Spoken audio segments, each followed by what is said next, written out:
Приветствую вас, друзья! Огромное вам спасибо за активность и поддержку. В Забайкальском крае объявлена эвакуация жителей из-за резкого подъема уровня воды в реке Чита, вызвавшего подтопление в черте города.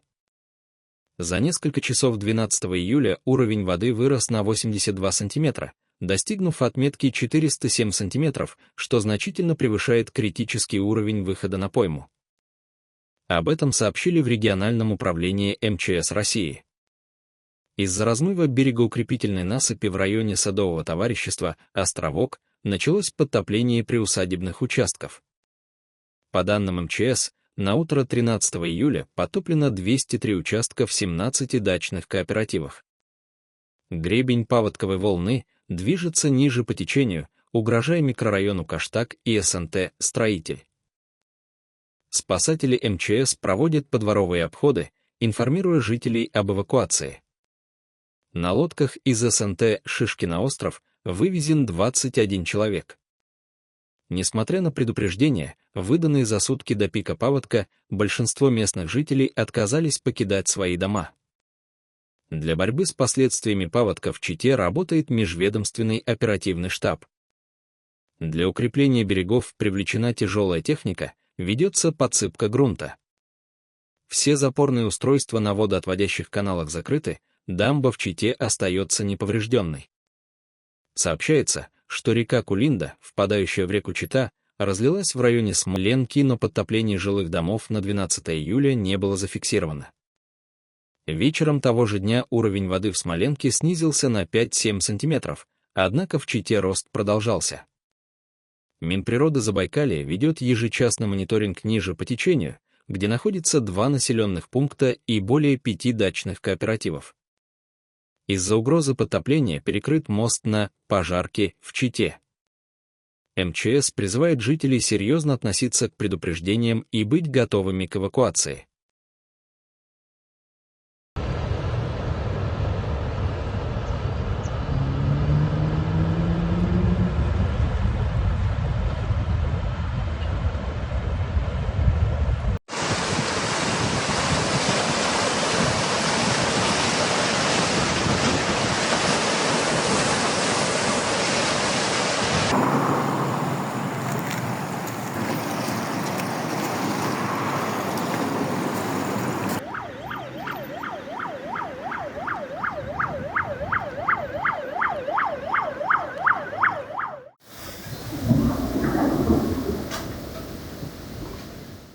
После аномальной жары, достигшей плюс 36,1 градуса по Цельсию и побившей рекорд 1903 года, на Москву и Подмосковье 12 июля обрушились мощные грозовые дожди, град и шквалистый ветер. Гроза началась во второй половине дня, когда на юго-востоке Москвы и в ряде районов Подмосковья начались интенсивные ливни с градом диаметром до 1,5 см. Особенно пострадали районы Хорошевский, Тушино, Балашиха, Барвиха, Коломна, а также территории между Чеховым и Подольском и вблизи аэропорта Домодедово. В Останкинскую башню за несколько часов ударило несколько молний, что стало одной из ярких иллюстраций разгула стихии. Подтопления зафиксированы на внешней стороне МКАД, где движение было частично перекрыто, а также на ряде улиц в центре и на окраинах столицы. В Подмосковье ливень принес временное облегчение от жары, снизив температуру до плюс 25 градусов по Цельсию. Жители сообщают о поваленных деревьях, поврежденных автомобилях и локальных перебоях с электроснабжением. В районе Зарайска и Балашихи град повредил сельскохозяйственные угодья.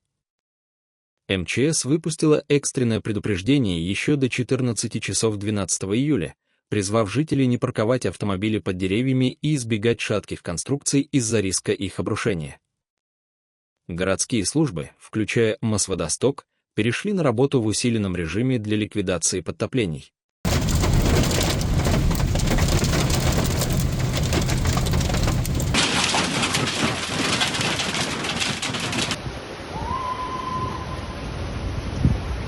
Такого точно никогда не было.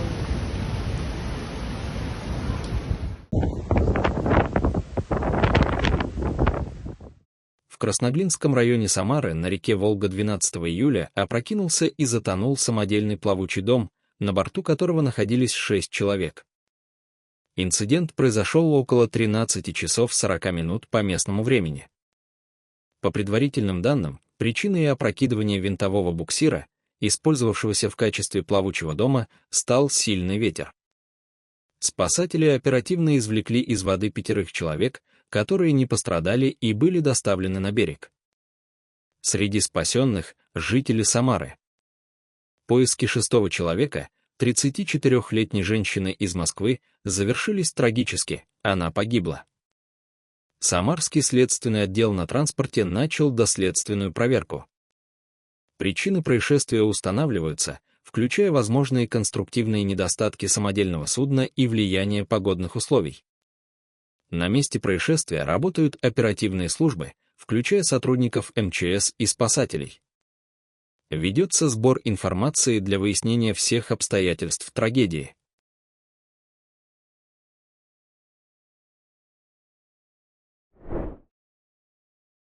В Симферопольском районе Крыма бушует ландшафтный пожар, площадь которого, по последним данным, увеличилась до 40 гектаров.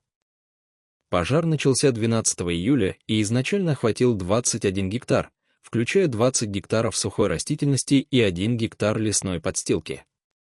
К утру 13 июля огонь распространился на виноградники и лес, увеличив площадь возгорания вдвое. Горят сухая трава и лесная подстилка в 2 километрах от населенного пункта, угрозы селу Прудовое на данный момент нет. Тушение осложняется аномально жаркой погодой, превышающей климатическую норму на 7 градусов и сильным ветром. Для борьбы с огнем задействована аэромобильная группировка МЧС в составе 345 человек, 75 единиц техники и 3 вертолета МЧС России. Вертолеты совершили несколько сбросов воды из Кольчугинского водохранилища, сбросив в общей сложности 12 тонн воды. Создан оперативный штаб для координации тушения. Ситуация находится на контроле прокуратуры Крыма, которая следит за ходом ликвидации пожара и соблюдением мер безопасности. Информации о пострадавших на данный момент нет.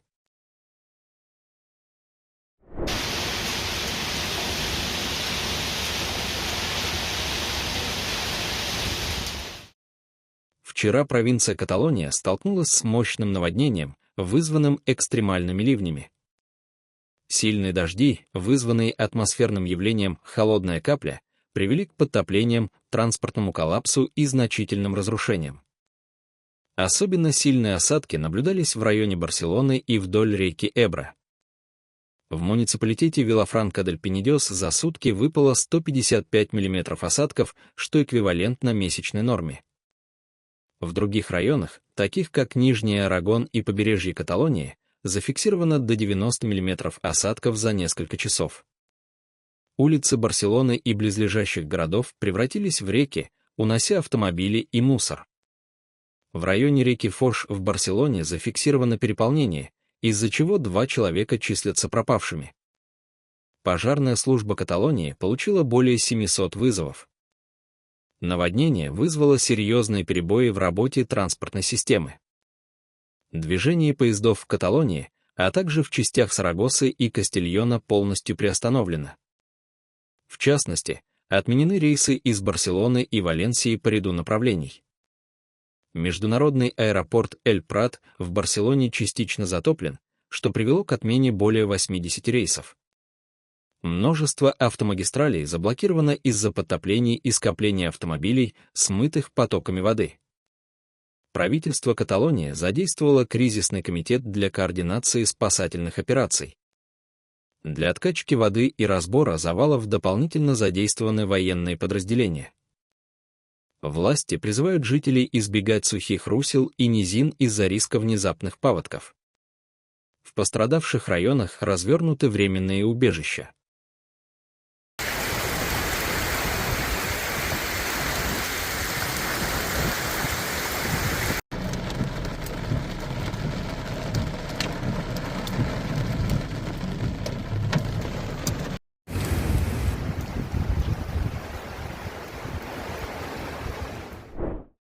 Пострадала от сильных ливней вчера также Франция.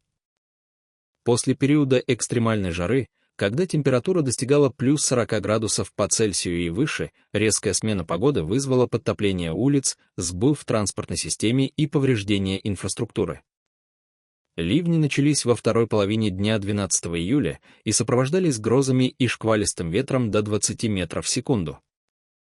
В Париже и прилегающих районах, включая Иль-де-Франс, улицы оказались затоплены, что привело к временным перебоям в работе метро и пригородных поездов.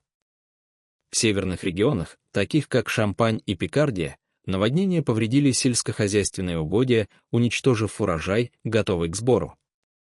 На юго-востоке, в департаментах Ардеш, Рона и Альпы Верхнего Прованса, дожди вызвали переполнение местных рек, включая Рону. По данным Метеослужбы Франции, в некоторых районах за сутки выпало до 70 мм осадков, что усугубилось насыщением почвы после предыдущих дождей в июне. В результате подтоплены сотни домов, а около 50 тысяч домохозяйств остались без электричества. В городе Анане зафиксированы разрушения дорог и мостов. На утро 13 июля информации о жертвах или пропавших нет, однако спасательные службы продолжают работать в усиленном режиме. Власти направили в пострадавшие районы дополнительно 1500 пожарных и спасателей. Из затопленных зон проводится эвакуация жителей. Власти призывают жителей избегать низин, берегов рек и ненадежных конструкций. МЧС Франции рекомендует во время непогоды не покидать дома без необходимости и следить за прогнозами погоды.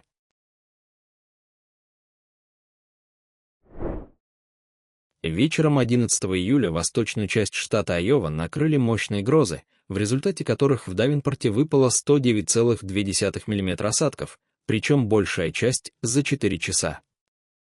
В некоторых районах, таких как Каскад, зафиксированы порывы ветра до 137 км в час, в Давинпорте — до 116. Помимо наводнения, регион столкнулся с торнадо, крупным градом и поваленными деревьями. В результате непогоды затоплены низменные улицы и городские районы, включая окрестности Дак-Крика. В жилом комплексе Зеро на 35-й улице вода доходила жителям до пояса и груди, а в некоторых зданиях потопило первые этажи. Наводнение привело к перекрытию основных дорог, повреждены линии электропередач. Компания Mid American Energy сообщила о значительных отключениях в городской агломерации Quad Cities и работает над восстановлением электроснабжения. Помимо наводнения, в юго-западной части Давинпорта зафиксирована торнадо EF2, которая перевернула несколько фургонов на территории автосалона, включая 25-тонный дом на колесах. Сейчас все силы городских служб брошены на устранение последствий стихии, ведется расчистка завалов и откачка воды.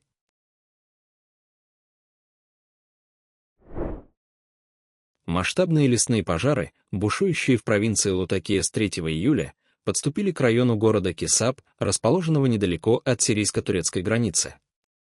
Несмотря на усилия сирийских властей и международной помощи, сильные ветры и сложный рельеф препятствуют тушению огня, который уничтожил уже более 10 тысяч гектаров лесов. По данным министра по чрезвычайным ситуациям и ликвидации последствий стихийных бедствий Сирии Раеда Ас-Салеха, огонь уничтожил около 3% лесного покрова страны, что составляет катастрофический ущерб для экосистемы региона. Пламя также перерезало главную дорогу между Лутакией и Кисабом, затрудняя эвакуацию и доставку помощи. Более 1120 жителей были вынуждены покинуть свои дома из-за угрозы распространения огня на жилые районы.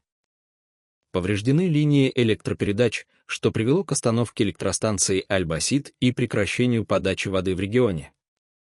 Пожары также уничтожили сельскохозяйственные угодья и поголовье скота, серьезно ударив по местным фермерам. Сирийские пожарные, включая команды гражданской обороны, работают в экстремальных условиях, сталкиваясь с высокими температурами, сильными ветрами и взрывами неразорвавшихся боеприпасов, оставшихся после 13-летней гражданской войны. На второй день пожаров спасателям удалось локализовать 90% очагов, однако ветер и взрывы боеприпасов способствовали повторному распространению огня. Тушить пожары в Сирии помогают также Турция, Иордания, Ливан и Ирак, направившие в Латакию бригады пожарных и вертолеты.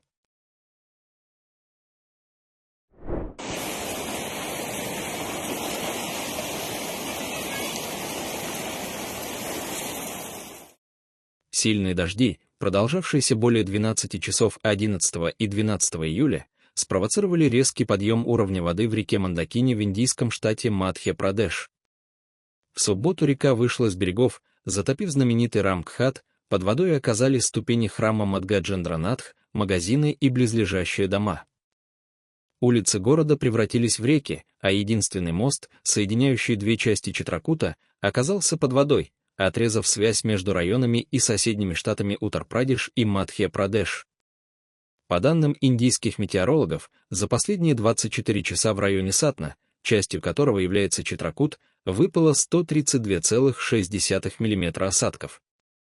Это привело к подтоплению низменных районов, включая Рейган, Шри-Шридхам и другие близлежащие территории.